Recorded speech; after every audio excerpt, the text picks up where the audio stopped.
નમસ્કાર પશુપાલક મિત્રો, કામધેનુ યુનિવર્સિટી આયોજિત ઓનલાઈન પ્રશિક્ષણ કાર્યક્રમમાં આપ સૌનું હાર્દિક સ્વાગત છે. આજના આ લેક્ચરમાં આપણી સાથે જોડાયેલ વિસ્તરણ શિક્ષણ નિયામક શ્રી ડોક્ટર ત્રિવેદી સાહેબ, સહ વિસ્તરણ શિક્ષણ નિયામક શ્રી ડોક્ટર જે.એસ. પટેલ સાહેબ તેમજ અન્ય પશુપાલક મિત્રો જે પણ જોડાયા છે એ સર્વેનું હું અહીંથી હાર્દિક સ્વાગત કરું છું. મિત્રો, પશુપાલન વ્યવસાયની શરૂઆત થઈ ત્યારથી પશુપાલકોનો મુખ્ય ધ્યેય છે એ દૂધ ઉત્પાદન વધારવાનો રહ્યો છે. આ માટે પશુપાલકો સતત પસંદગીય સંવર્ધન, સંતુલિત ખોરાક, રોગ અટકાવવાના પગલા તેમજ ઉત્તમ સારવાર પર ભાર મૂકે છે. તેમ છતાં ઘણા બધા કારણોસર જે પશુઓની ઉચ્ચ ઉત્પાદન ક્ષમતા છે અને ઉચ્ચ ઉત્પાદન ધરાવે છે એવા પશુઓ હંમેશા ઉત્પાદન સ્ટ્રેસમાં એટલે કે તણાવમાં જીવતા હોય છે. અને આ તણાવને કારણે પશુઓમાં ઘણા બધા રોગો છે એ જોવા મળતા હોય છે. આમાંનો એક રોગ છે સુવા રોગ, જેને આપણે કીટોસિસ જેને આપણે દુધિયો ફીવર પણ કહીએ છીએ. અને આ કીટોસિસ છે એ પશુઓમાં દૂધ ઉત્પાદન ઘટાડવાનું પણ એક કારણ છે. તો આ વિષય પર વિસ્તૃત ચર્ચા કરવા માટે આજે આપણે વિષય નિષ્ણાંત તરીકે આમંત્રિત કર્યા છે ડોક્ટર આર.જે. ભોજાણી સાહેબને. ડોક્ટર ભોજાણી છે એ કામધેનુ યુનિવર્સિટી હેઠળની વેટરનરી કોલેજ નવસારી ખાતે મદદનીશ પ્રાધ્યાપક તરીકે કાર્યરત છે અને તેઓ આ વિષયના નિષ્ણાંત છે. તો હું ડોક્ટર ભોજાણીને વિનંતી કરું કે આપણા પશુપાલકોને વિયાણ પછી દૂધમાં ઘટાડાનું કારણ એવો જે સુવારોગ છે એના પર વિસ્તૃત માર્ગદર્શન આપે. ડોક્ટર રાકેશ ભોજાણી.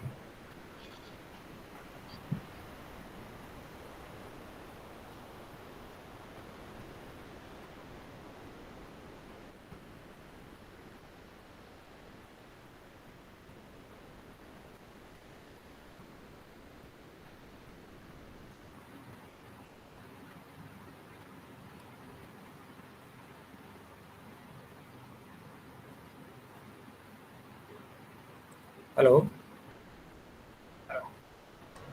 હા, અવાજ આવે છે. ઓકે ને?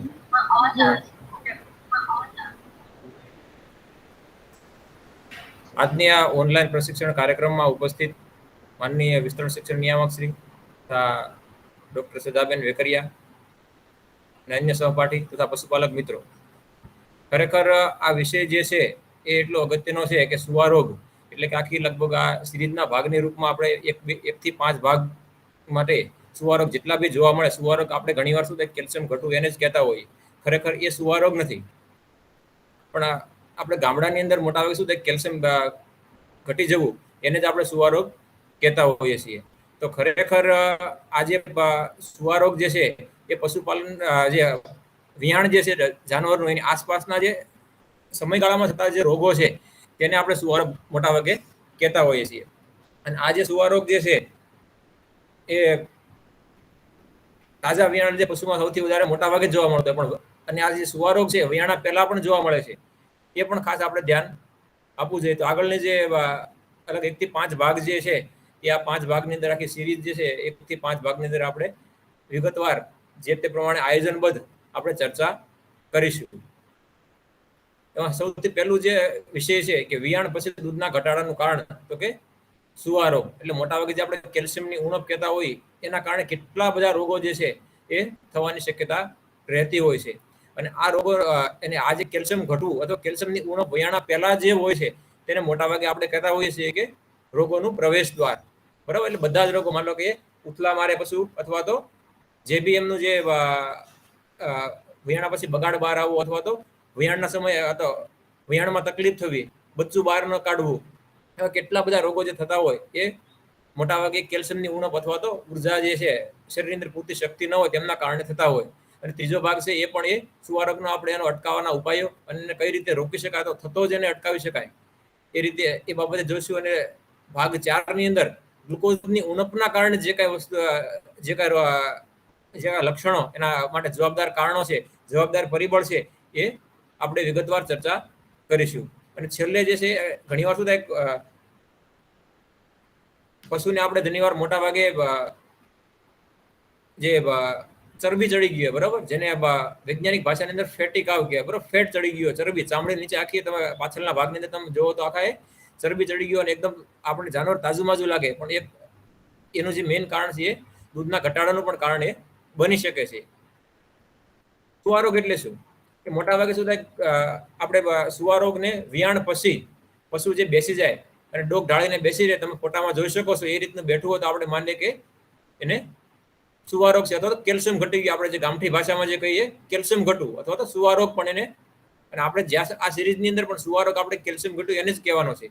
અને બાકી તો એ ગ્લુકોઝ ઘટે અને કિટોસિસ કહેવાય, મેગ્નેશિયમ બી ઘણી વાર ઘટતું હોય તો બી એના બી લક્ષણો અલગ હોય, તો એ પણ આપણે જોવાના છીએ. સુવારોગ મોટા ભાગે જે છે એ ચયાપચય સંબંધિત હોય છે, એટલે વિગતવાર ચર્ચા જો આપણે કરતા હશું તો એ આપણે સુવારોગ વિશે જ્યારે પણ વાત કરશું ત્યારે એ મોટા ભાગે ચયાપચય સંબંધિત રોગો જ આવશે. બરાબર, કેલ્શિયમનું મતલબ કેલ્શિયમ ઘટો તો કેમ કેલ્શિયમ ઘટે? તો કેલ્શિયમ ઘટવાનું મુખ્ય જે કારણ છે તે શું છે કે ભાઈ એ એકદમ ભયાણા પછી તરત જ પશુને દોઈ લેવામાં આવે તો બધું જ એનું જે દૂધ છે અથવા તો ખીરું જે છે, કરાટું જે આપણે કહીએ, દોઈ લેવામાં આવે તેમના કારણે એ આ રોગ થતો હોય છે. તો જેનું મુખ્ય જે કારણ છે એ દૂધ દોવાના કારણે, એટલે આપણે મોટા ભાગે જે વિયાણા પછી તરત થતો છે એટલે જ એને સુવારો કહીએ છીએ. પણ એનું મેઇન કારણ, જે મુખ્ય જે કારણ છે કહેવાનું, એ કારણ છે એનું જે ખીરું દોઈ લેવાના કારણે થાય એટલે એને સુવારોગ આપણે કહીએ છીએ. પણ મોટા ભાગે ચયાપચય સંબંધિત આ રોગ કહી શકાય. પરંતુ જે આ રોગ જે છે એ મોટા ભાગે વયાણાના 3 અઠવાડિયા પહેલા, એટલે કે જ્યારે બી ગાય કે ભેંસ ગાભણ હોય એટલે છેલ્લા મહિના અથવા છેલ્લા અઠવાડિયા વયાણના બાકી હોય ત્યારે કેટલાક ચયાપચય સંબંધિત ખોરાકમાં ફેરફાર થવાના કારણે, અને આ ફેરફાર થવાના કારણે પશુની અંદર મોટા ભાગે જે ઓછું પોષણ મળતું એના કારણે શરીરની અંદર કેલ્શિયમની માત્રા છે ઓછી રહેતી હોય, તો ઓછી માત્રાના કારણે આ તમે એ જે સુવારોગ છે તો કેલ્શિયમ ઘટવાની શક્યતા રહે. અથવા તો બીજું શું થાય, ઘણી વાર છેલ્લા 15 દિવસની અંદર પશુપાલક વધારે માત્રામાં કેલ્શિયમ પીવડાવે, બરાબર, જે બહારથી જે માર્કેટનું જે કેલ્શિયમ મળે છે, બરાબર, કેટલા બધા માર્કેટમાં કેટલી બધી કંપનીઓના આવે છે, બધા જ વિયાણા પહેલા તમે ચાલુ કરો 10 કે 15 દિવસ પહેલા તો એ દૂધનો વધારો થતો નથી, પણ એના કારણે દૂધમાં ઘટાડો થાય છે. એ આપણે ખાસ નોંધ કરીએ પશુપાલક મિત્રો, કારણ કે આજે અગત્યતા એવી છે કે જ્યારે બી તમે કેલ્શિયમ આપો પશુને છેલ્લા મહિનામાં કેલ્શિયમ આપવાના કારણે પશુની જે કેલ્શિયમ પ્રત્યેની સંવેદનશીલતા છે, પશુના શરીરની લોહીમાં જે કેલ્શિયમનું ભ્રમણ થતું હોય છે, એ ભ્રમણ થવાના કારણે જેના અંતસ્ત્રાવી ફેરફાર થતા હોય તો વધારે માત્રામાં કેલ્શિયમ જાય એટલે જે શરીરના જે અંતસ્ત્રાવી જે ફેરફારો છે શરીરની અંદર, એ શું કરે, કેલ્શિયમને ઘટાડવા માટે પ્રયત્ન કરે. એટલે આપણે શું કરીએ કે મોઢેથી કેલ્શિયમ આપતા હોય, એટલે બહારથી એના ખોરાકની અંદર કેલ્શિયમ વધારે માત્રામાં જતું હોય છે, તો એમના કારણે આ બધા પ્રશ્નો થતા હોય છે. એટલે કે વધારે માત્રામાં કેલ્શિયમ ખોરાકની અંદર આવે છે એટલે આંતરડાની અંદરથી, અથવા જો એનું જે જઠર છે તો એના પેટના આંતરડા છે એના અંદરથી શરીરમાં જાય, અને શરીરમાં વધારેમાં વધારે માત્રાની અંદર કેલ્શિયમ રહે, અને શરીરમાં જે એના અંતસ્ત્રાવી ફેરફારો છે એને શું કરે, ઘટાડવાની કોશિશ કરે. એટલે આ પ્રક્રિયા કન્ટિન્યુ સતત ચાલી રહે જ્યાં સુધી પશુ વયાયની ત્યાં સુધી.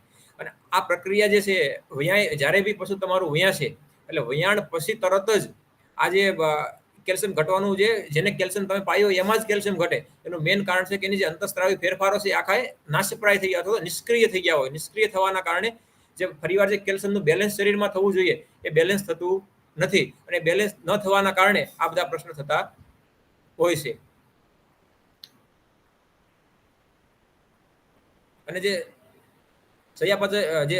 ચયાપચય સંબંધિત જે સુવારોગો છે એ મોટાભાગે આપણે એને કેલ્શિયમ ઘટવું કહી શકીએ, કિટોસિસ જેમાં ગ્લુકોઝ ઘટે છે એ પણ કહી શકીએ. બીજી બાજુ પશુનું તમે આ ફોટો જોઈ શકો છો, જે મેદસ્વી એટલે કે ફેટ થવું, એટલે પાછળના કેરમાં રીતે બહુ હેવી માત્રાની અંદર ફેટ થઈ જાય તો એને મેદસ્વી પશુ કહેવાય. અને આ જે મેદસ્વી જે પશુ જે છે એ ખરેખર આપણે એમ લાગે કે આપણું પશુ છે તાજુ માજુ છે, પણ એ ખરેખર તાજુ માજુ હોતું નથી. અને એ તાજુમાજુ ખરેખર હોય છે, પણ એ જે આપણે ખરેખર દૂધ જે આપવું જોઈએ દૂધ આપતું નથી. તો એટલે આપણે એને સુવારોગ કહીશું કે દૂધના ઘટાડાનું એક કારણ છે, એટલે આ સુવારોગ છે.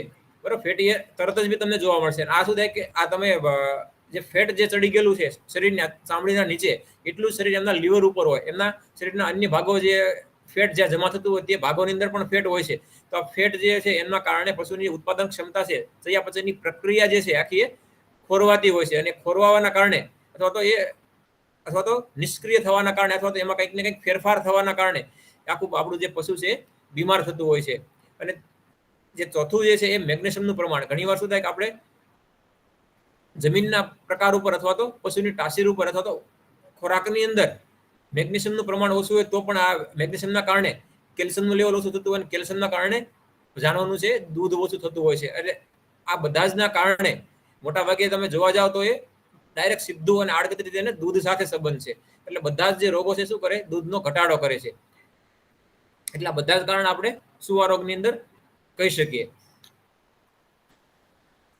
અને મોટાભાગે મુખ્ય જે કારણો છે ચયાપચય સંબંધિત સુવા રોગ થવાના મુખ્ય જે કારણોની અંદર કહીએ કે તો આપણે જ્યારે બી પશુને ખાવા પીવાનું આપતા હોઈએ છીએ, બરાબર, એ માત્રા જે છે અથવા તો વિયાણા પહેલાની માત્રા એવી છે કે મતલબ પશુને ભૂખ્યું રહેતું હોય અથવા તો એની જે ખોરાકની માત્રા જે છે એ ઓછી રહેતી હોય તો એ આપણે એને જે આપીએ છીએ અને જે આપણને પશુ જે દૂધ આપવાનું છે એની માત્રા જે છે એના ઉપર પણ આધાર રાખે છે. પણ મોટાભાગે જ્યારે કે પશુ વૈયાય છે ત્યારે માન લો કે 13 કે 14 લીટર ખીરું કે કરાટું દોતા હોઈએ છીએ, તો જ્યારે બી પશુને કેલ્શિયમની માત્રા ઓછી હોય છે ત્યારે આ બધા પ્રશ્નો થતા હોય છે. એટલે મોટાભાગે જે તમે આપો છો પશુને પોષણની અંદર એ પોષક તત્વોની માત્રા કરતા પશુનું ઉત્પાદન જો વધુ હશે અથવા તો આના વચ્ચે તફાવત હશે તો એ પશુનું ઉત્પાદન છે તરત જ એ 10 કે 12 દિવસ અથવા તો 5 કે 6 દિવસની અંદર શું થશે, એમાં ફેરફાર થશે. અથવા જેટલું પશુ તમારું દૂધ કાઢતું છે એટલું તમને કાઢશે નહીં. અને બીજા નંબર જોઈએ, ઘણા પશુપાલક મિત્રોને એવી પણ ફરિયાદ હોય છે કે અમારું પશુ જે છે એ જેટલું ખાય છે એટલું દૂધ કાઢતું નથી. અથવા તો ઘણા પશુપાલકો એવી પણ ફરિયાદ કરતા હોય છે કે જે અમારું પશુ ગયા આગળના વેતરે જે પણ કઈ દૂધ કાઢતું છે એ આ વેતરે કાઢતું નથી. તો એનું મુખ્ય કારણ છે કે આપણે જે સુવાવડનો જે પીરિયડ છે એની માવજતની વાત છે. એટલે એમના કારણે બી આવા પ્રશ્ન થઈ શકે છે. બીજી વાત કરીએ કે આપણે જેટલી માત્રામાં અમને પોષણ આપીએ છીએ એ માત્રા એને ઓછી પડતી હોય અને એની સાપેક્ષમાં પશુનું ઉત્પાદન છે એ વધારે હોય. મતલબ કોઈ બી આપણે જ્યારે બી ગાય કે ભેંસને આપણે 1 કે 2 કિલો ખાણ આપતા હોય તો એ 5 લીટરથી નીચે જ્યારે દૂધ કાઢતું હોય ત્યારે એના માટે સફિશિયન્ટ છે, મતલબ કે પૂરતી માત્રામાં છે. પણ જો એ પશુ જે છે 6 કે 8 લીટર અથવા તો 10 લીટર દૂધ કરતું છે દિવસનું, તો એના માટે ખાંડદાળની માત્રા વધારવા બરાબર છે. તો આ જે છે આપવાનું અને આપણે જે લઈએ છીએ દૂધ એના તફાવતના કારણે એ જે મેઇન તફાવત છે એમાં જે પોષણમાં આપવું જે આપણે આપીએ છીએ અને આપણે જે લેવાનું છે એના વચ્ચે તફાવતના કારણે ઘણીવાર આ સુવા રોગનું કારણ બનતું હોય છે. અને ઘણીવાર આ જે ચયાપચય સંબંધિત સુવા રોગો છે એ તત્વોની ઉણપ પેદા કરતા અથવા તો તત્વોનો જે આપણે જે પશુને પોષણ આપીએ છીએ એમાં તત્વોની ખામી હોય અથવા વિટામિનની ખામી હોય, મિનરલની ખામી હોય, એમના કારણે બી પશુ દૂધ ઓછું કરતું હોય છે. તો એ બી એક સુવા રોગ માટે જવાબદાર કારણ માની શકાય. અને બીજા બી એવા અગત્યના જે કારણ છે એ આમ ગણીએ તો પશુને સમયસર વસુકાવેલું ન હોય તો જ્યારે બી તમે પશુને સમયસર મૂકતા નથી, માનો કે જર્સી ગાય છે, બરોબર, જ્યારે બી માનો કે એનું 10 કે 12 લીટર એક ટંકનું દૂધ હોય અથવા તો આખા દિવસનું માનો કે 15 કે 16 લીટર દૂધ હોય તો એને વિયાણના માનો 2 મહિનાની વાર હોય અથવા તો 60 દિવસ અથવા 40 દિવસની વાર હોય ત્યારે એને જરૂર વસુકાવવું જોઈએ. જો આ પશુ વસુકાવવાની તો શું થાય કે એની જે આખી ચયાપચયની પ્રક્રિયા છે અથવા તો જેમના આંતરડાને આરામ મળવો જોઈએ અથવા તો જેમની દૂધ ગ્રંથિ છે એમને આરામ મળવો જોઈએ, એ આરામ ન મળે તો જે આગળના વેતરનું જે દૂધ છે, આગળના વેતરે જે આવનાર જે દૂધ છે એના ઉપર પણ એની અસર થશે. અને પશુના આહારમાં જ્યારે પણ આપણે સીધો ફેરફાર કરતા હોય એ આહાર જ્યારે માનો કે વિયાણાની 1.5 કે 2 મહિનાની વાર હોય ત્યારે સીધો ફેરફાર ન કરવો જોઈએ. અને જ્યારે બી આપણે ફેરફાર કરતા હોઈએ તો આપણે આગળનો જે એક આનો જ ઓનલાઈન આપણે લેક્ચર કરેલો કે જે વિયાણા પહેલા અને વિયાણા પછી ગાભણ પશુની માવજત છે અથવા તો જે માદા ગાય ભેંસની માવજત છે એ પણ આપણે આના પહેલા બી રેકોર્ડેડ જે લેક્ચર છે રેકોર્ડ કરેલો એ યુટ્યુબ ઉપર અવેલેબલ છે. એમાં પણ ઘણી બધી માહિતી આપણે જે આ રીતની અગત્યની જે માહિતી છે એ સુવા રોગ વિશે તમામ માહિતી જે આપણે એમાં વિસ્તૃત વર્ણન કરેલું છે. અહીંયા આપણે મુખ્ય ભાગ એ જોવાનો થાય કે જ્યારે પણ આપણે ગાય કે ભેંસને આપણે વસુકાવતા હોઈએ છીએ ત્યારે આ જે ગાય કે ભેંસ જ્યારે પહેલી વાર વિયાણી હોય તો પહેલા વેતરની હોય તો એના માટે લગભગ 60 થી 90 દિવસનો સમય જોશે. એટલે તો આવતા વેતર જે દૂધ કાઢવાની સંભાવના છે એ જે ચાલુ વેતર છે એના કરતાં હંમેશા વધશે. અથવા તો જે બી પશુને માનો કે પેલું વેતરનું છે તો એના માટે વસુકેલ સમયગાળો છે એ વધારે રાખવો જોઈએ. તો એનું એક જવાબદાર કારણ પણ માની શકાય કે ભાઈ તમે ન આવડતો એના કારણે શું થાય, પશુનું જે પોષણ છે આખું છે, શરીરનો બાંધો છે મજબૂત થવો જોઈએ, તો શરીરને જે આરામ મળવો જોઈએ અથવા દૂધ ગ્રંથિને જે આરામ મળવો જોઈએ એ મળતો નથી. અને એમના કારણે જે પશુને વસકવાવું એ પણ એક જવાબદાર કારણ માની શકાય. અને બીજું કે અસમતોલ આહાર, બરોબર, ઘણી વાર શું થાય કે આપણે ચોમાસાની અંદર હોય તો એક વધારે છે ત્યારે હાલની સ્થિતિએ તમે જોવા જાવ તો શું હોય કે મોટાભાગે લીલો ચારો જે છે એ વધારે માત્રાની અંદર અવેલેબલ અથવા તો મળતો હોય છે, બરાબર, હોય છે માર્કેટની અંદર. અથવા તો ઘણીવાર પશુપાલકના ઘરે પણ પોતાના ખેતરની અંદર પણ આજે લીલો ચારો પણ ભરપૂર માત્રાની અંદર મળતો હોય છે. અને આ જે કારણને કારણે શું થાય કે સૂકો ચારો પૂરતી માત્રામાં મળતો નથી. અને આપણે ઘણીવાર પશુપાલક મિત્રોને એ બી કહેતા હોય છે કે ભાઈ જ્યારે શું હોય કે ભાઈ જ્યારે બી આપણું જાનવર છે સુવાવડું છે અથવા તો વૈયાવાની તૈયારી છે અથવા તો વૈયાઈ ગયેલું છે, તો એને લીલો ચારાની માત્રા જે છે એ 15 થી 20 કિલો જે આપતા હોય આપણે, તો એની સાપેક્ષમાં તમારે 4 થી 5 કિલો જે છે સૂકો ચારો પણ આપવો જોઈએ. જો આ ચારો તમે ન આપો તો શું થશે? જો આ ચારો ન આપે તો શું થાય કે ભાઈ એની જે ચયાપચયની જે પ્રક્રિયા છે તો જેના ખોરાકની અંદર ફાઈબર આવવું જોઈએ, બરોબર, જે રેસાયુક્ત પદાર્થ જે આપણે કહીએ જેને ફાઈબર કહેવામાં આવે, જે જુવાર છે જુવારની અંદર વચ્ચેનો જે ભાગ છે આખો પ્રકાંડનો, એ પ્રકાંડની અંદર શું હોય કે ભાઈ આખો જે ભાગ છે એ રેસાવાળયુક્ત હોય છે. એટલે એ રેસાયુક્ત કારણે ઢોરની જે ચયાપચયની પ્રક્રિયા છે અથવા તો જેનો આહાર સંતોષ જે મળે, ખાધા પછી જે સંતોષ મળે છે એના કારણે મળે છે. અને ઘણીવાર શું થાય એકલું ખાણ આપવાથી બી દૂધ કાઢતું નથી પશુ. વધારે પડતું જો આપણે ખાણદાણ આપતા હોઈએ તો ખાણદાણને કારણે પશુના શરીરની અંદર ઘણીવાર શું થાય આપણે ઘઉંનું ભૂસું કરતા હોઈએ, કપાસિયાનો ખોળ આપતા હોઈએ, એ બધી જ વસ્તુ આપણે સુમિશ્રિત કાં તો ડેરીનું જે દાણ આવે છે એ આપતા હોય, તો એમના કારણે પશુને શક્તિ પૂરતી મળી રહે, પ્રોટીન પૂરતું મળી રહે. પણ એ જે વધારે માત્રાના હોવાના કારણે એ શરીરમાં ફેટના રૂપમાં એ જમા થાય છે. તો જે પશુનું જે લીવર છે એ લીવરની અંદર જમા થતું હોય છે. અને બીજા નંબરમાં જોવા જઈએ તો ખોરાકમાં તત્વોની ઉણપ હોય. એટલે આ બધો જ આપણે ખાણ આપતા હોઈએ, લીલો ચારો પણ આપતા હોય, બધું મિનરલ મિક્સર ન ખવડાવતા હોય અથવા મીઠાનો ઉપયોગ ન કરતા હોઈએ, તો જે આ બધું બેલેન્સ રાશન જે આપણે જે વાત કરીએ છીએ, સમતોલ આહાર જે આપણે કહીએ, સમતોલ આહાર થાય નહીં. અને એના કારણે પશુના જે જ્યારે પશુનું વિયાણ થાય છે, એટલે એ જે વિયાણનો જે પીરિયડ છે એકદમ સંવેદનશીલ ભાગ હોય, સંવેદનશીલ સમયગાળો કહી શકાય, જેને એકદમ બહુ પશુ માટે છે એકદમ મહત્વનો સમયગાળો કહી શકાય. એનું મેઇન કારણ શું છે કે એ જે મહત્વનો જે સમયગાળો છે એ આપણે કેમ કહીએ છીએ કે એમાં જે પશુની અંદર મહત્વના જે ફેરફારો છે, મોટા ફેરફારો થતા હોય, જે એક અંતઃસ્ત્રાવમાંથી બીજો અંતઃસ્ત્રાવ જે ઉત્પન્ન થતો હોય, અથવા તો જે પશુનું ઉત્પાદન વધતું હોય, ઉત્પાદન વધવાના કારણે પશુની શરીરમાં જે જરૂરિયાત છે એ વધતી હોય, એ વધવાના કારણે આ બધા જે તત્વો છે એની ઉણપ થતી હોય. અને એ જે બહારથી આપણે મિનરલ મિક્સર અથવા મીઠું ન આપીએ તો આ જે ઉણપ થતી હોય છે, એટલે જેમના કારણે સુવરક થવાની સંભાવના છે એ બહુ જ વધી જતી હોય છે.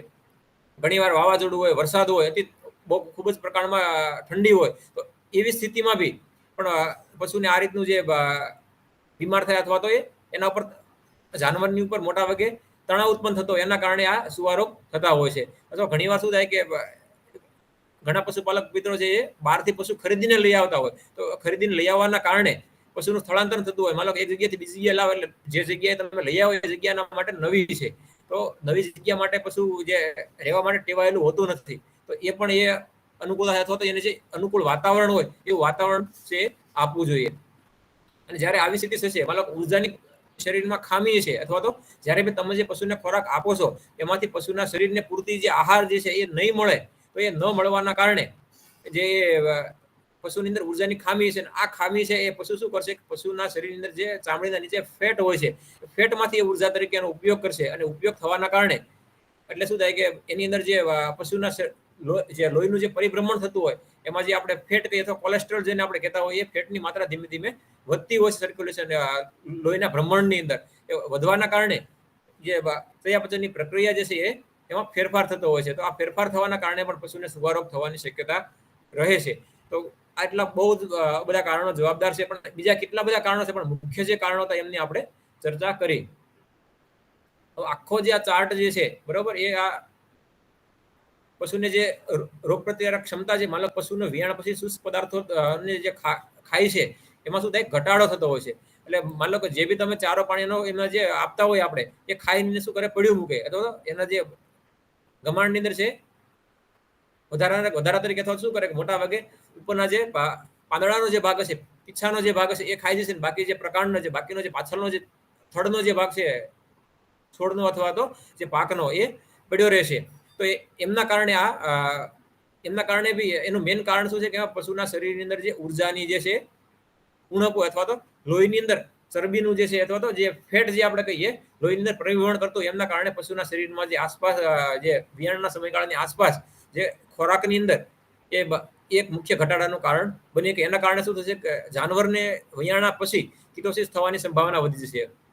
અને જે જાનવરનું લીવર છે, જે ચયાપચય માટેનું જે મુખ્ય એન્જિન કહી શકાય, એ એન્જિન ઉપર જે છે ચયાપચયનું જે એન્જિન છે એના ઉપર આખું ફેટ ચડી જશે. અને ફેટ ચડવાના કારણે જે પશુને જે ખોરાક જે આપણે આપીએ છીએ, જે એમાં એકદમ ઘટાડો થશે અથવા તો બહુ વધારે માત્રામાં ઘટાડો થશે, તો એ ખોરાકના જે ઘટાડાનું મુખ્ય કારણ કહી શકાય. બીજું કે અપૂરતા વિટામિનની આપણે વાત કરીએ, તત્વોની વાત કરીએ કે પશુના શરીરની અંદર જે તણાવને મુક્ત કરે એવા એન્ટીઓક્સિડન્ટ જે હોય કે જેવા માનો કે આપણે વિટામિન સી હોય, બરાબર, કોરોના કાળની અંદર વિટામિન સી થી આપણે બધાએ પરિચિત છીએ, તો એ વિટામિન સી અથવા તો એન્ટીઓક્સિડન્ટ જેવા પદાર્થો જે છે એની ઉણપ ન હોવાના કારણે પશુની જે રોગપ્રતિકારક ક્ષમતા નબળી પડે છે અને પશુની રોગપ્રતિકારક ક્ષમતા ઓછી થવાના અથવા તો ઘટાડો થવાના કારણે પશુની અંદર જે વયાણા પછી બેસી જવું એટલે કે સુવારોગ થવો, કેલ્શિયમ ઘટવું, આંચળના જે રોગો છે, મસ્ટાઇટિસ છે અથવા તો મેટ્રાઇટિસ છે, જર ન પડવી, વયાણમાં તકલીફ થવી, બરાબર, માનો કે વયાણનો સમયગાળો છે જે પશુ જે એનો જે દુખાવાનો સમયગાળો છે જેને આપણે ગુજરાતીમાં સૂળમાં કહીએ છીએ, માનો કે પેઇનનો જે સમયગાળો છે, દુખાવાનો જે સમયગાળો છે પશુનો, એમાં વધારો થાય છે. અને વધારો થવાના કારણે એનું મુખ્ય કારણ જે છે એની રોગપ્રતિકારક ક્ષમતા છે અથવા તો એમાં શક્તિનો અભાવ હોય છે, અથવા તો જે આપણું જાનવર છે, પશુ છે, એ તણાવની અંદર હોય છે. એમના કારણે બી એક મુખ્ય જે કારણ કહી શકાય. બીજું કે માલક આપણે ઘાસ વર્ગ એટલે ઘાસ એટલે માલક જે આપણે ચરવા લઈ જઈએ એ ઘાસની વાત છે, બરાબર. જે ખેતરમાં જે જુવાર છે, મકાઈ છે એની વાત નથી, બરાબર. ઘાસ જે આપણે કહીએ કે ચરિયાણમાં જે ઘાસ હોય છે એ ઘાસ મતલબ કે કાચું હોય અથવા તો રચકા વર્ગના જે ખોરાક જે કહીએ, મતલબ કે એ આપણે ગદબ કહીએ, રચકો કહીએ, અથવા તો જે બીજા જે કઠોળ વર્ગના જે પાકો છે એની અંદર એ જે ખોરાક છે એની અંદર પોટેશિયમની માત્રા વધારે હોય અને જે એના કારણે શું થાય, પશુનું જે બેલેન્સ જે છે શરીરની અંદર એ ખોરવાતું હોય છે અને એના કારણે ઘણીવાર શું કાચું ઘાસ ખાવાના કારણે જાનવરનું જે પછીની જે પ્રક્રિયા છે એની અંદર મેગ્નેશિયમનું લેવલ ઓછું થતું હોય છે. એનું મુખ્ય કારણ છે કે આપણે ઘણીવાર શું થાય ખેતરની અંદર પણ જોઈએ કે ભાઈ કાચું ઘાસ કરતા હોય તો કાં તો શું કરે, જે યુરિયાયુક્ત ખાતરો આપણે વાપરતા હોય, ડીઈપી વાપરતા હોય, વધારે માત્રામાં ડીઈપી વપરાતું હોય, તો એવા જે પાકો છે અથવા એવા ખેતરમાંથી પાકેલી જુવાર છે એની અંદર શું હોય, મોટા ભાગે તમે જોવા જાવ તો મેગ્નેશિયમની માત્રા છે ઓછી થઈ ગઈ. એનું કારણ કે જેવું બી પોટેશિયમ અને સોડિયમનું લેવલ શરીરની અંદર વધશે એટલે મેગ્નેશિયમનું લેવલ છે સાપેક્ષમાં ઘટતું જશે.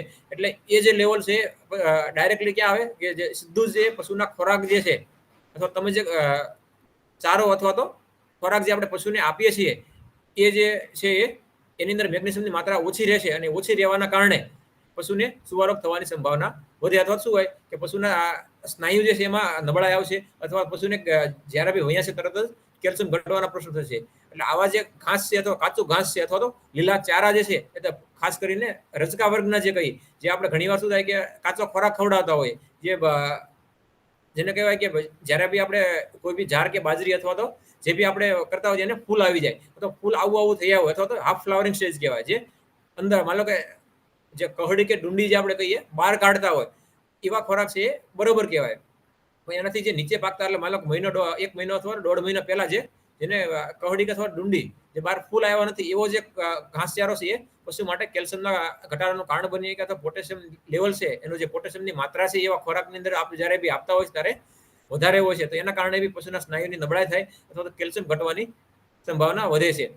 અને બીજી વાત કે જ્યારે બી આપણે પશુ ગાભણ હોય છે અથવા ત્યારે એને પૂરતા પ્રમાણમાં સૂકો ચારો ન મળે અથવા તો ફાઈબર વાળો જે રેસાયુક્ત ખોરાક ન મળે તો તેમના કારણે પશુનું જે પેટની જે સંકોચન ક્ષમતા છે સંકોચાઈ જાય છે વધારે પડતું. એટલે એમના કારણે જ્યારે બી આપણે વયાણા પછી એ ખોરાક આપતા હોય છે તો એ વયાણા પછી બી ઘણીવાર ઓછું હોય તો એમાં શરીરનું જે પેટનું હલનચલન થતું હોય એના કારણે પેટનું જે એક જગ્યાએથી પેટનું સ્થાન છે જેનું ચોથું જઠર આવે પશુનું એ એક જગ્યાએથી બીજી જગ્યાએ ફેરફાર થતો હોય છે. એના કારણે બી એક વિયાણ પછી જે શુષ્ક પદાર્થો જે એટલે સૂકો પદાર્થ જે આપણે કહીએ કે શુષ્ક પદાર્થ એવી વાત છે કે માલક જ્યારે બી તમે 15 કે 20 કિલો લીલો ખોરાક આવતો ત્યારે શુષ્ક માત્રાની અંદર ઢોરને 3 કે 4 જ કિલો વધતો હોય છે અને જ્યારે બી તમે 5 કિલો સૂકો ચારો આપતા હોય ઢોરને ત્યારે શુષ્ક માત્રાની અંદર જેનો ભેજ બાદ કરતા પશુને 3 કે 4 કિલો જે વધતો હોય છે એની વાત છે અહીંયા, બરોબર. એ માત્રા છે ઘટતી હોય છે અને ઘણીવાર શું થાય અને રેસાયુક્ત ખોરાક જે છે એ જાનવરના શરીરની અંદર ઓછું હોય અથવા તો માલક આપણે બાજરાની કડબ છે અથવા તો જુવારની કડબ મોટા ભાગે આપણે ખવડાવતો એની માત્રા આપણે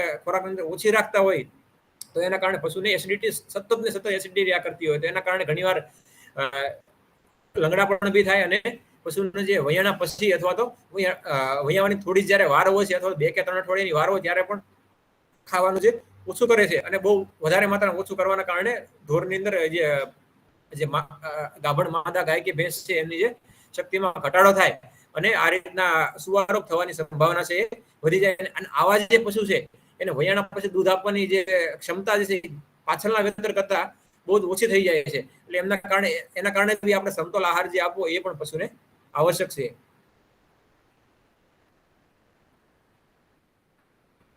બીજું કે માનો સુવાવડનો જે સમયગાળો છે એની કેવી માવજત આપણે કરવી જોઈએ. તો કયા સમયગાળાથી જ્યારે બી આપણે પશુ ગાભણ હોય ત્યારથી જ આમ તેમની માવજત ચાલુ થઈ જતી હોય. આપણે પણ આગળના જે લેક્ચર જે વાત કરી કે વિયાણ પહેલા અને વયાણ પછી માદાની માવજત, એમાં આપણે વિશેષ એમાં ચર્ચા કરેલી છે.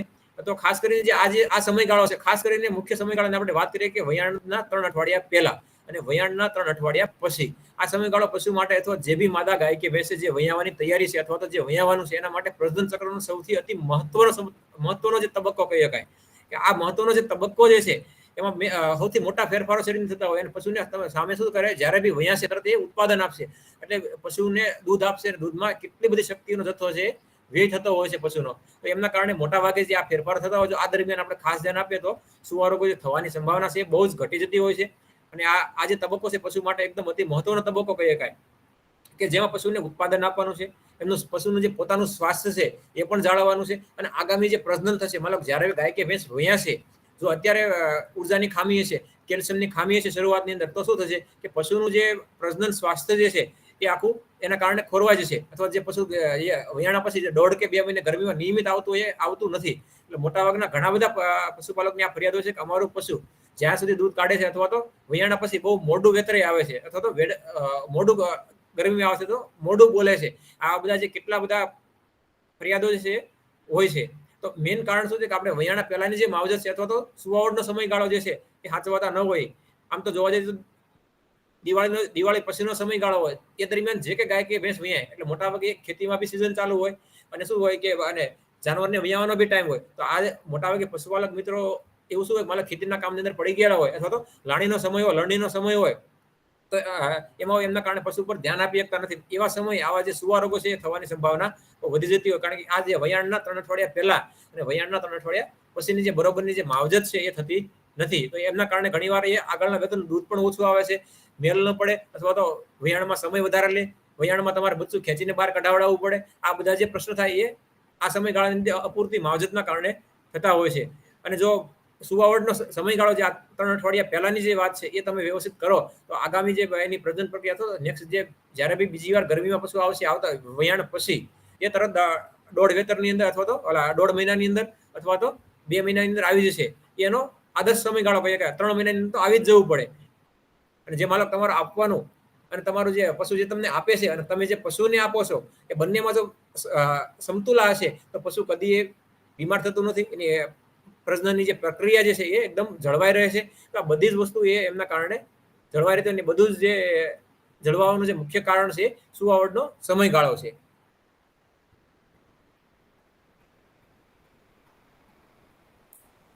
અને પછી વાત કરીએ તો આગામી અને આ જે તબક્કો છે, જે મતલબ આગામી સમયમાં પશુ કેટલું દૂધ આપશે એ આપણો જે સુવાવડના સમયગાળા અથવા તો વયાણના પહેલા 1.5 મહિનો અથવા તો પેલા છેલ્લા 3 અઠવાડિયાની કેવી એની માવજત કરી છે અથવા તો કેવી એની પશુની જે આપણે કાળજી લીધી છે એના ઉપર નિર્ભર થતું હોય છે. અને બીજું કે જ્યારે બી આપણે પશુને મર્યાદિત માત્રામાં ખોરાક આપતા હોઈએ છીએ, એટલે આ મર્યાદિત માત્રામાં ખોરાક આપવાના કારણે પશુની જે દૂધ ઉત્પાદન ક્ષમતા છે, જે આવનો વિકાસ થવો જોઈએ, બાવલાનો જે વિકાસ થવો જોઈએ, બરોબર, અડરનો જે વિકાસ થવો જોઈએ, એ વિકાસ થતો નથી. અને વિકાસ ન થવાના કારણે જે પશુની દૂધ ઉત્પાદન ક્ષમતા છે ઓછી થાય છે. અને જે ખરેખર પશુ 5 કે 6 લીટર દૂધ કરતું હોય એની ખરેખર કેપેસિટી 8 લીટરની હોય, તો એ દૂધ જે કેપેસિટી છે પશુની એના કરતાં એ ઓછું દૂધ આપશે. અને જ્યારે બી એક મતલબ તમારું જે પશુ છે તાજુ માજુ છે, તમે કેમ જાણી શકો કે જ્યારે બી તમે એને છેલ્લા અઠવાડિયાની અંદર અથવા જ્યારે પશુ વયાવાની તૈયારી છે ત્યારે એ સમયગાળાની અંદર પશુ છે એમના જે ખોરાક જે તમે બહારથી જે લીલો ચારો તમે જે આપો છો, સૂકો ચારો જે તમે આપો છો, એ માત્રાની અંદર થોડો ઘટાડો થશે. એ ઘટાડો શું દર્શાવે છે? એ ઘટાડો તમને એ આપે છે કે પશુની ચયાપચયની પ્રક્રિયા છે, બચ્ચાનું જે અંદર વિકાસ છે બરોબર છે, અને ચયાપચયની પ્રક્રિયા બધી જ સારી રીતે ચાલે છે, પશુનું સ્વાસ્થ્ય સારું છે. પણ જે થોડો ઘટે તો પણ વધારે માત્રામાં ઘટતો હોય તો એ જે છે એ પશુ માટે એ હાનિકારક છે. પણ જો થોડી માત્રામાં જે પશુ ઓછું કરે અથવા વયાણના સમયગાળા પછી થોડું ધીમે ધીમે ખાવાનું, ધીમે ધીમે ખોરાક વધારે છે, તો એ જે તમારા પશુનું સ્વાસ્થ્ય છે એકદમ સારું કહી શકાય. અને વયાણ પછી પણ પશુને એકદમ જે ઘઉંનો ભરડો છે અથવા તો બાફેલી બાજરી છે અથવા તો જેને આપણે ઘૂઘરી કહીએ છીએ, એ પણ જે અમુક માત્રા છે, માનો કે એની 250 કે 300 ગ્રામની માત્રા જે છે એનાથી સૂકો જે બાજરો છે 300 ગ્રામ પાણીમાં બાફો એટલે ઓલમોસ્ટ તમારે 700-800 ગ્રામ અથવા તો કિલોની આસપાસ થતો હોય છે. તો 1 કિલોની આસપાસ જે બાફેલો બાજરો થવો જોઈએ એટલો જ અપાય, વધારે અપાય નહીં. જો વધારે આપો તો એને પશુને એસિડિટી થાય અને એસિડિટીના કારણે પશુ જે બીમાર પડે છે અને સુવારોગ થવાની સંભાવના છે વધતી હોય છે.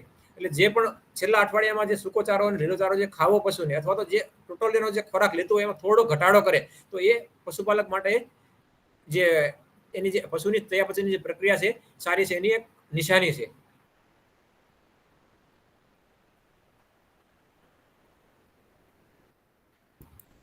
અને બીજી વાત કરીએ કે જે આ સમયગાળા દરમિયાન જ્યારે બી છેલ્લા અઠવાડિયામાં પશુ અથવા છેલ્લા 3 અઠવાડિયાની અંદર જે પશુનો જે ખોરાક છે એની શરીરની સ્થિતિ માલક બરોબર એકદમ હટ્ટુકટ્ટુની વાત નથી, બરોબર એકદમ માપની જે સ્થિતિ છે જે આપણે આગળના લેક્ચરમાં બી વિસ્તૃત વાત કરેલી છે, તો એ પણ તમે જોઈ શકો. શરીરની સ્થિતિનો સ્કોર છે એકદમ જે આપણે હમણાં જોયું ને એ ભેંસ ગાય કે ભેંસની અંદર કે એકદમ ફેટ ચડી ગયેલું હોય તો એ સારી સ્થિતિ ન કહેવાય. એ સૌથી વધારેમાં વધારે 5નો સ્કોર કહીએ કે આપણે અમારી ભાષા વૈજ્ઞાનિક ભાષામાં કહીએ 5નો સ્કોર હોય. તે 5નો સ્કોર છે સુવારોગ અથવા તો ફેટી લીવર જે છે, ફેટ જો ને લીવરની ઉપર ફેટ જે ચરબી ચડવાની જે છે શક્યતા છે એ બહુ જ વધારે હોય છે અને પશુના લોહીની અંદર બી એટલી ચરબી હોય છે, એના કારણે પશુનું દૂધ પણ આવતું નથી. તો એવી સ્થિતિની અંદર જે આપણે શરીરની સ્થિતિ પણ સારી રહે એવું બી ધ્યાન રાખવું જોઈએ. મતલબ જે મોટા ભાગના પશુ જે ખીલે બાંધી રાખે અથવા તો જે બાંધોડે જે ઢોર છે એને આ શક્યતા સૌથી વધારે રહેતી હોય છે. અને છૂટા જે હરતા ફરતા હોય અથવા તો ચરવા જતા હોય એમને આ સ્થિતિની જે સ્થિતિ છે શરીરની જે સ્થિતિ છે એકદમ માપની અંદર રહેતી હોય છે. અને બાંધડી સ્થિતિની અંદર વધારે પ્રમાણમાં એનર્જી એટલે શક્તિવાળો ખોરાક એટલે માનો કે વધારે પ્રમાણમાં જે જરૂર છે મતલબ 4 કિલોથી ઉપર તમે ખાંડ આપતા હોય તો એ બધું શરીર માટે જે પશુના શરીર માટે તે વધારાનું છે એવું કહી શકાય. બરોબર, જે પશુ દૂધ વધારે આપતું હોય મતલબ આગળના વેતનને આપણને ખબર છે કે જે પશુ જે દૂધ વધારે આપે છે તો એને એ પ્રમાણમાં એની જે સેવા છે અથવા તો ખોરાકનું જે માવજત છે એ પ્રમાણે કરવી જોઈએ, જેને કારણે સુવારોગ થવાની સંભાવના છે એ ઘટે. બીજી વસ્તુ કે આપણે તત્વોની પણ વાત કરીએ કે જે પશુની જે રોગ પ્રતિકારક ક્ષમતા છે એમાં વધારો કરશે તો મિનરલ મિક્સર પણ અવશ્ય આપવું જોઈએ. પછી જ્યારે બી પશુ વયાવાની 2 કે 3 અઠવાડિયાની વાર હોય અથવા તો છેલ્લા 3 અઠવાડિયાની અંદર સુવારોગ સંબંધિત કેટલી બધી જે અત્યારે જે આપણી નિદાનિક લેબોરેટરીઓ જે છે એની અંદર ટેસ્ટ પણ થતા હોય તો એવું લાગે તો સુવારોગ માન લો કે ખાસ કરીને જેમાં શરીરમાં જે ફરતું ફેટ છે બરોબર, એની જે અમારી ભાષામાં નેફા કહેવાય, નોન એસ્ટરીફાઈડ ફેટી એસિડની જે વાત છે તો એ પશુના શરીરની અંદર વધારે હોય તો એનો અર્થ એવો છે તમારા જે પશુ છે એ શરીરની અંદર જે ફેટ છે એમાંથી ઉર્જા લઈ રહ્યું છે. તમે જે શક્તિનો ખોરાક જે પશુને આપો છો એમાંથી થતું નથી, તો એ એક મુખ્ય કારણ કહી શકાય. અને પશુનો જે રેકોર્ડ મેન્ટેન કરવાની વાત છે, પશુની જે માહિતીનો સંચય જે તમારી પાસે નોટ રાખવાની કે ક્યારે વયાણું, કેટલા સમય ઈટમાં આવ્યું, કેટલી વાર આવ્યું, તો એ બધું ફાયદો અથવા ગયા વખતે કેટલું દૂધ હતું અને કેટલો ખોરાક લેતું હતું એ બધાના કારણે એના કારણે બી આપણે નક્કી કરી શકીએ કે જે આપણે આગામી જે સમયગાળો છે એમાં પશુને કેટલો ખોરાક આપવો, કેટલી એની માવજત કરવી, કેટલા માત્રામાં મિનરલ મિક્સર આપવું, જે પણ બધી જ વાત છે આપણે અહીં જે છે એ માહિતી જો આપણા પાસે હોય તો એ બધી જ વસ્તુની માવજત છે આપણે પશુની કરી શકતા હોય છે.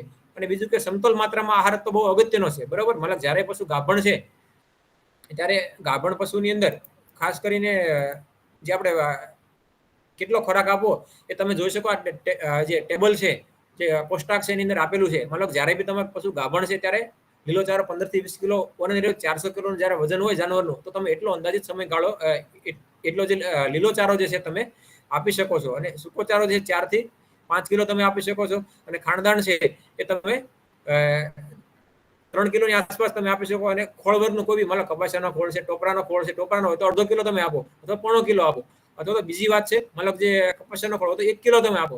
અને મિનરલ અને વિટામિન જે છે એ એનો પાવડર છે રેગ્યુલર સમયસર નિયમિત રીતે જ્યારથી પશુ ગાભણ હોય ત્યારથી જ 50 ગ્રામ પ્રતિ દિવસનું, અને જ્યારે બી પશુ દૂધ આપતું હોય તો એ પ્રમાણે એનું 25 ગ્રામ વધારાનું એ રીતે એડ કરી ઉમેરી અને પશુને આપવું જોઈએ. અને મીઠું તો ખાંડની અંદર અવશ્ય નાખવું જોઈએ. મીઠું નાખો તો પશુ એની જે ચયાપચયની પ્રક્રિયા છે આખી બરોબરની માત્રામાં રહેતી હોય છે અને જે મીઠાની જે ઉણપ શરીરની થતી હોય એ પણ ન થાય. તો આ રીતને ખાસ કરીને આ જે બધું માવજત છે વયાણા પહેલા થતી હોય છે. અને બાકી જે કેલ્શિયમ જે ઘટવાના કારણો જે સુવારોગ છે એવા આપણે વિશેષ ચર્ચા છે આગળનો જે આપણો ભાગ આવશે ભાગ 2 ની અંદર એના જે એના કારણો છે, એના પરિબળો જવાબદાર કયા છે, એના અગત્યની જે માહિતી છે એ આપણે આવતો જે ઓનલાઈનનો જે લેક્ચર છે અથવા તો જે પીરિયડ જે આવશે એની અંદર આપણે ચર્ચા કરીશું. અને આપ સર્વે પશુપાલક મિત્રોએ આ તકે શાંતિથી સાંભળ્યા બદલ આપનો ખૂબ ખૂબ આભાર. ધન્યવાદ. ધન્યવાદ સાહેબ. મિત્રો, ડોક્ટર ભોજાણી સાહેબે આપણને જે દૂધમાં ઘટાડો થવાનું મુખ્ય કારણ છે સુવા રોગ, એ રોગ થવાના કારણો અને એના માટે પશુપાલકે શું કાળજી રાખવી જોઈએ એ વિશે ખૂબ જ સારી અને ખૂબ જ ઉપયોગી માહિતી આપી. હવે પછીનો જે આપણો લેક્ચર છે સપ્ટેમ્બર મહિનાના પહેલા વીકમાં, એમાં આપણે સુવા રોગનો ભાગ 2 વિશે પણ જાણવાના છીએ.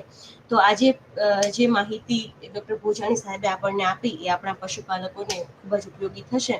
અને આવી સરસ અને ખૂબ જ ઉપયોગી માહિતી આપવા બદલ વિસ્તરણ શિક્ષણ નિયામક શ્રીની કચેરી વતી હું ડૉક્ટર રાકેશ ભોજાણી સાહેબનો ખૂબ ખૂબ આભાર માનું છું.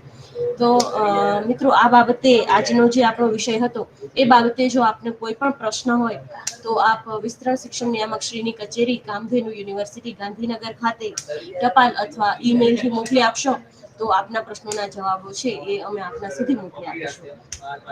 તો આજના વિષયની ચર્ચા આપણે અહીં સમાપ્ત કરીએ. ફરી આવતા અઠવાડિયે એક નવા વિષય, એક નવા વક્તા અને નવી માહિતી સાથે ફરી મળીશું. ત્યાં સુધી રજા આપશો. આભાર.